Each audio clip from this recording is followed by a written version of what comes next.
Welcome back to another episode of Scaling Up. In this week's episode, I'm going to be sharing with you my tours around our development sites. We're going to Neath, which is 36 flats, Samlet, which is 35 homes, and I'm going to be sharing with you my trip to the National Development Summit where I was speaking on stage and what it takes to build a pipeline. So click subscribe, enjoy the video, and let's go behind the scenes of scaling up a property development company.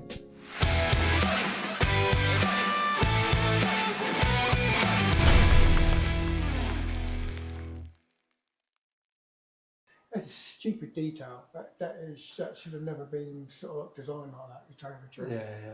Well, I've got to put a bulkhead in there. I'll put a bulkhead in there, but that's a poor design, that is. That's not been done well. No, I know. It's not by us, that's mechanical and electrical should have picked all that up. You should have, but we should have also picked it up internally from a tech stage before we got on, before we get on site. Because that's the designers, and this is a prime example here of the thought process of putting in good technology to make the apartment energy efficient, EPC rated, but the problem is they've just plonked it in and forgot that they've on the 2D plan of this flat. There's a flat and stairs above it, so actually they don't have the space they thought they had when they designed it. Yeah, irritates me. We'll go over it in the end. That's my motto is deal with it, get on with it, and learn from your mistakes as you move forward, isn't it? I think at the end of the day. Yeah. Okay, so phase one then, Andover, because it's all based on this road basically. Yeah. Once this road's in, the client can really provide these. A lot of these are going to be finished, aren't they? Yeah. So once I've done number 17 as a benchmark, I will get everybody in there with a benchmark as well. I'll invite you along. You want to come and have a look at the benchmark, what we're going to be offering to the client. Yeah, please do. Then what we do then is that's it. We will be motoring in now to get the finish and to get it over the line and to the push. All right, cool, lovely, awesome. Happy? Thanks, man. Dorian, it's been a pleasure. Yeah, likewise. Any issues your end? Do you want to raise anything? Not really. I think your guys in the office are quite good. They usually send an email over once they're sorted out with the buy-in side of things and cycle groups. I just flag it all up on there. But what I am going to do is get myself a folder to print off those orders so I can keep an eye on myself and, if I order something, even if I don't do it on the line, I order it, I know what the balance is, what we've got to get to come. So that's what I'll be doing. Most sites can start off quite well, like our site did there as well, but the problem is sometimes they can hit an unforeseen delay, which unfortunately happened to us. We have been building this 35 home development site, and we were going really strong on program. In fact, we were ahead of program. But then part of the development, so we had to move the road coming into the site. Moving the road would allow us to build another 6 apartments on site.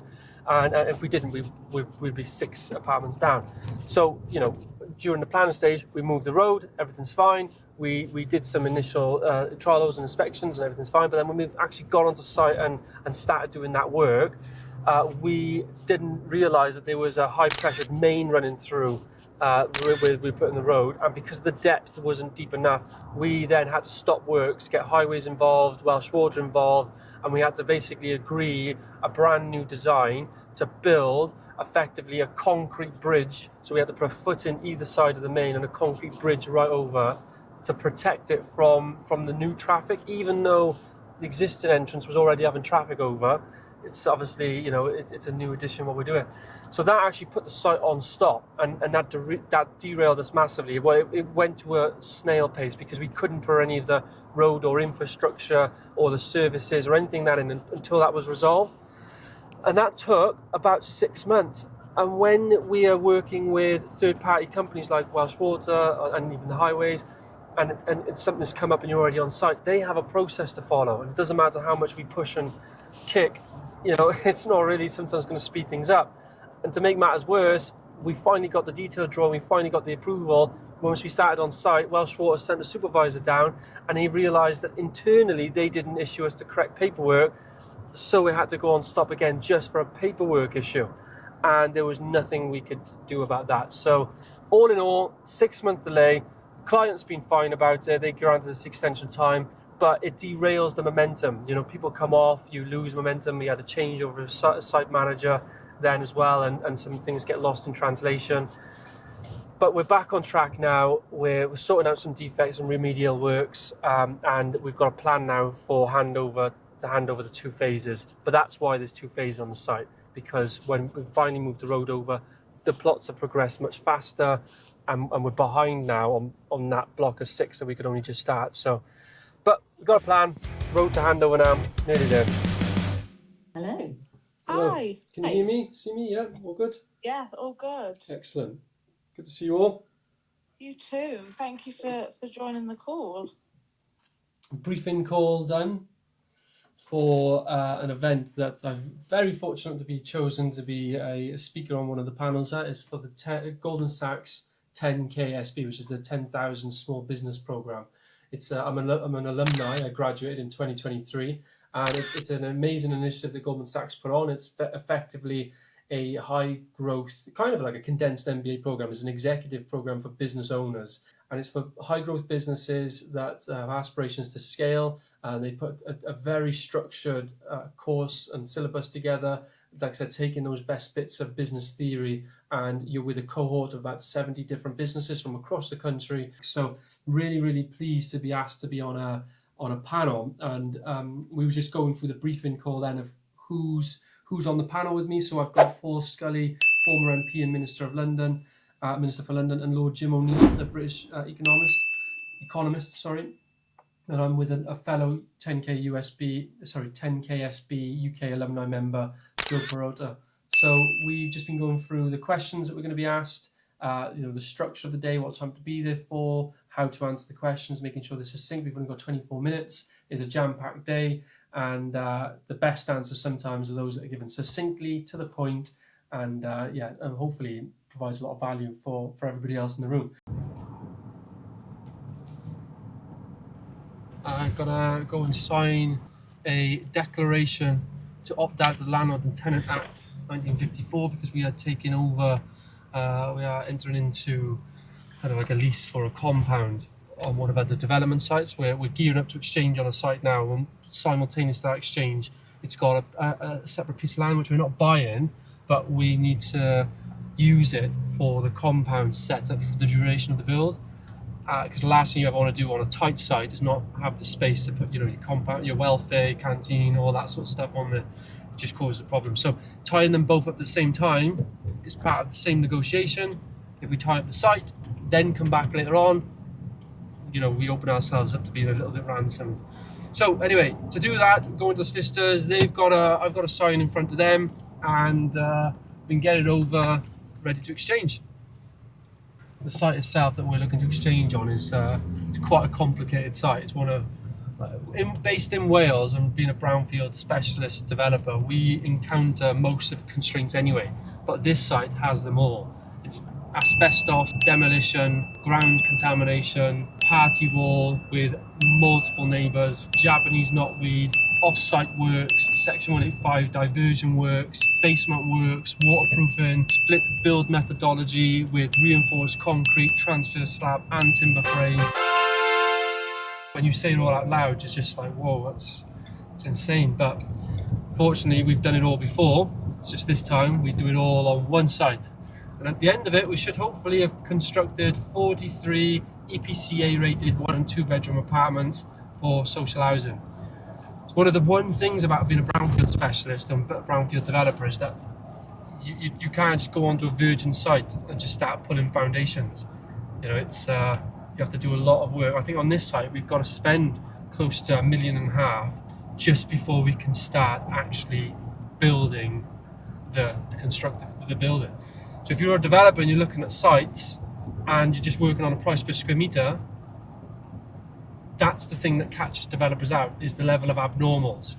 We can build a 43 apartment site in one place and another, and that site has all those abnormals, and the other site is just, you're ready to pull foundations and go. That you could be $1.5 million different in price for the same apartments. So just bear that in mind.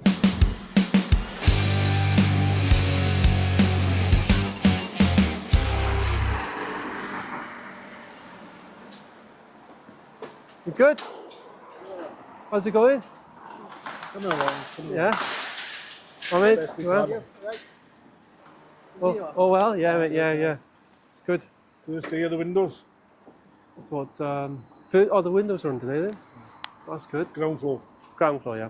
Oh, finally. So under here, what's the roof made up of then? Is that the material there? You've got the insulation. Yeah, so on the first layer you have 18mm ply. Yeah. Then you have furrings. Yeah. Like the chamfered furrings to Yeah. cause the fall. Which is causing, because Yeah. So you have like that going down. Yeah, nothing.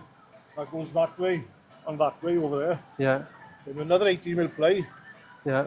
180mm of insulation. Yeah. And this on top.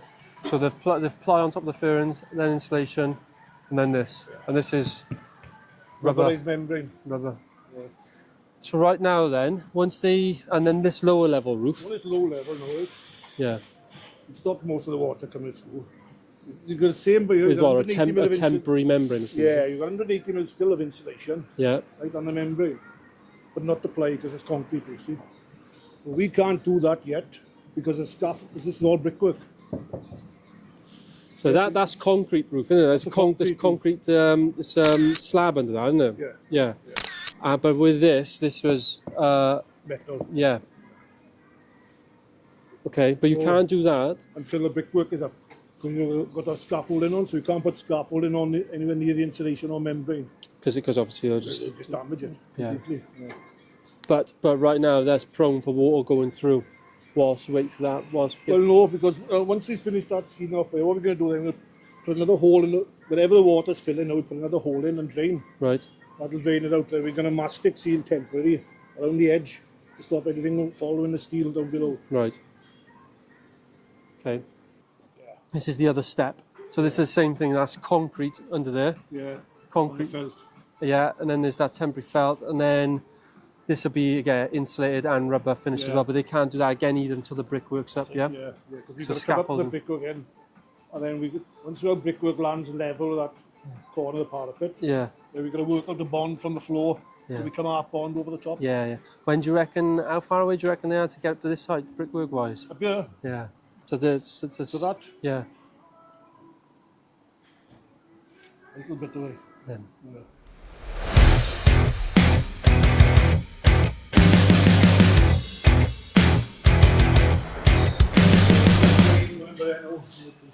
Right. Yeah. Yeah. People don't see this, and all this is actually quite expensive. It is expensive. Yeah, All those fittings, oh, very expensive. and it just gets boarded up. All people see is the ceiling. They do, yeah. Finished ceiling. So this is a one-bed flat, yeah. Yeah. Okay. Bathroom, kitchen, yeah. Bedroom, and then they have the courtyard area.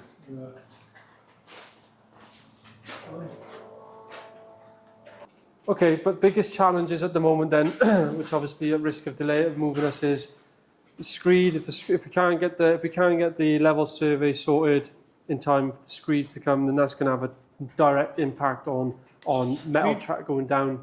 For the next 3 months, Yeah, what's important for us? Screed done, yeah, windows done, yeah. and Screed, windows. all first fixes. That's the important for us for the next 3 months. Getting all those done in time. Is that for our current program? That'll affect. Otherwise, it will affect the valves. Yeah, It'll and affect the program. yeah. Yeah, talking financials there, Tony, I like it. Well, I've been learning. That's the way. Yeah.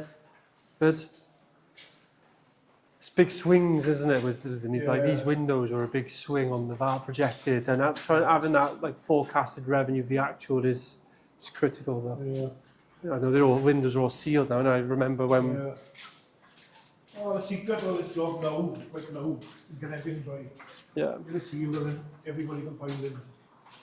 Because once you're in, the carpenters are not going to go anywhere for a long time. The borders are not going anywhere.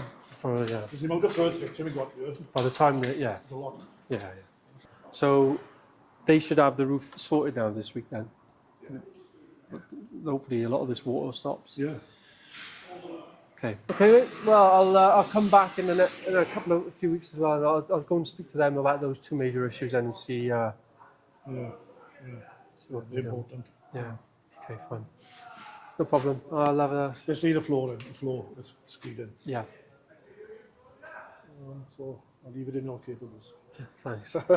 Most projects I've done, I've encountered many challenges, but one of the earliest projects I've done from a new build point of view was building a block of apartments, and the issues that we encountered on that job, unfortunately, were preventable. And that's the key message here: is most of the issues that come up on site are preventable. A lot of it stems from the pre-construction stage. So, you know, if you think about a building like this that we're constructing, it's got steel everywhere. If you've not invested in the drawings and done clash detections and had involvement from those from a technical perspective, a construction perspective, and you've just gone onto site, you're going to have issues which will cost you and ultimately could lose you money.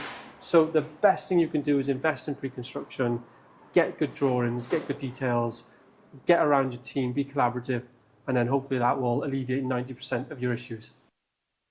How do we plan a property development project? Well, for the way I've always done it and the way we do it here at Castell is in quite a structured way. It's split into there's three key things I think about when planning a development project, and that's the deal itself, the money structure, and also the delivery.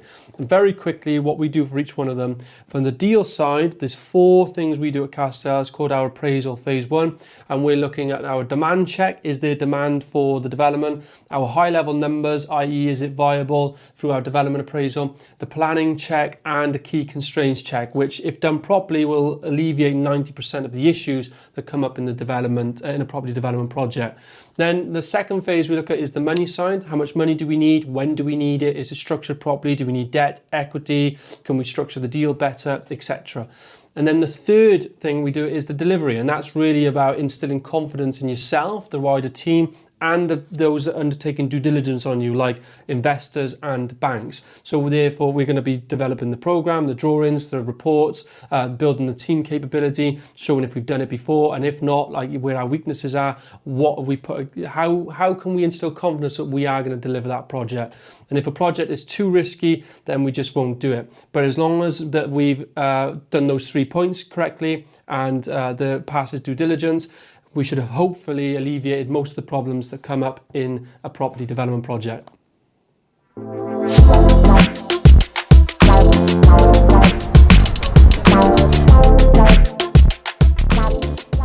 So I've just arrived now at the Marriott Hotel in London Heathrow, ready to give my talk at the National Property Developers Summit. Let's do it. Where's the Summit? yes. First floor, please. First one, thanks.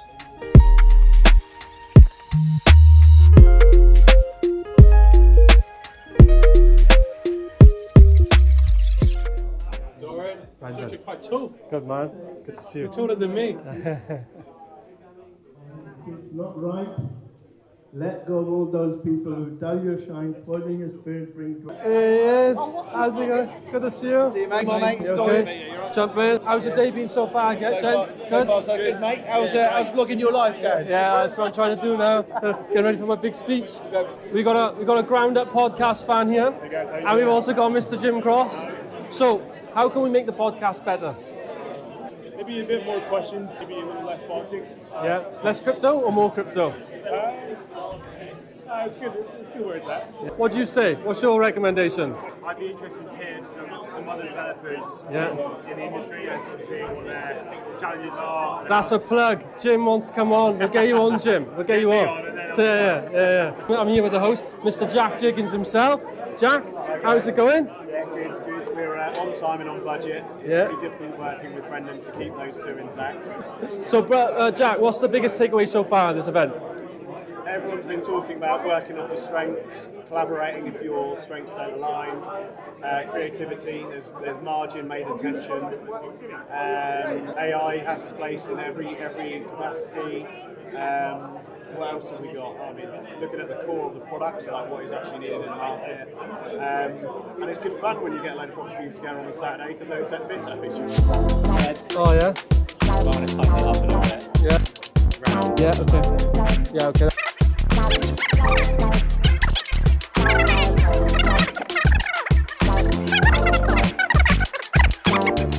That's actually really good. Yeah, I like that. He's travelled all the way from Wales. It's actually the first time that he's left Wales.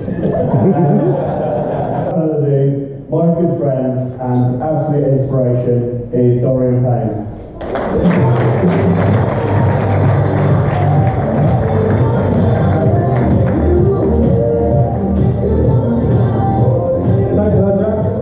Pleased to be here. Once you've got your strategy in place, whatever it is you're doing, it all comes down to people. So best of luck, enjoy the rest of the day. If you have any questions, tell me. If you like the content that we're sharing, then don't forget that we're active on all different social media platforms where we're sharing bite-sized information on the property development, business and construction sector. We are on Instagram where we are posting reels, stories and posts. We're on TikTok where we're sharing short form videos, and we're also on YouTube Shorts and YouTube long forms. So if you like what we do, then go and check out those channels as well.